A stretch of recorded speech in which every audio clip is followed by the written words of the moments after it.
చెప్తున్నా, అది బిగినర్స్ చాలా హెల్ప్ అవుతుంది. దట్ రోజు మీరు ప్రాక్టీస్ చేయాలి అనుకుంటున్నాను.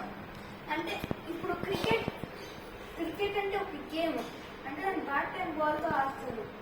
దానికి స్పెసిఫిక్గా టెక్నిక్ ఉండాలి, మీరు ప్రో నెక్స్ట్ లెవెల్కి పోవాలా. సో ఇప్పుడు మీ ఫస్ట్ స్టాండ్స్కి వద్దాం.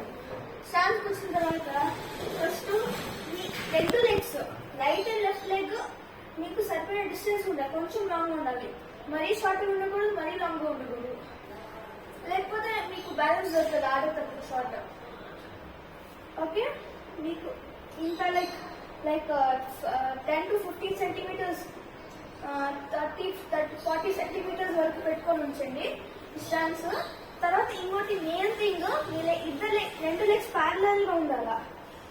అంటే ఇప్పుడు మీ లెఫ్ట్ లెగ్ ఉంటుంది, ఆ రైట్ లెగ్ ని బీట్ చేయకూడదు. లెఫ్ట్ లెగ్ రైట్ లెగ్ ని బీట్ చేయకూడదు, ముందు పెట్టకూడదు. ముందు పెడితే మనకి ప్లేస్ చేయడం కష్టం లెగ్ సైడ్. సో మనము ఈ లెగ్ పెడితే ఇది ఇంకా ఈజీ మూవ్మెంట్ ఉంటుంది, ఇంకా బ్యాలెన్స్ డెవలప్ అవుతుంది. కానీ అట్లా ఒకవేళ లెఫ్ట్ హ్యాండర్స్కి అయితే రైట్ లెగ్ బీట్ చేయకూడదు, అంత సింపుల్. తర్వాత మీరు రోజు ప్రాక్టీస్ అట్లీస్ట్ 50 times కొట్టాలా. అవును. ఇంకా ఫస్ట్ మీ స్టాండ్స్ లో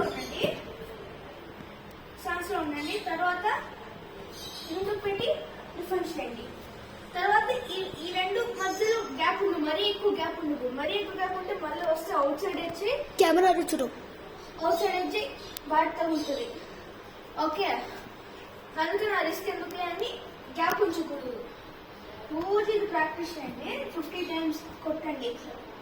సో ప్రాక్టీస్ చేస్తూనే ఉండండి, మీరు డెవలప్ అవుతుంది. తర్వాత ఒకవేళ దీంట్లో క్లియర్ అయితే కాన్సెప్ట్ లో, తర్వాత కాన్సెప్ట్ నెక్స్ట్ వీడియోలో చెప్తాను. Thank you, bye.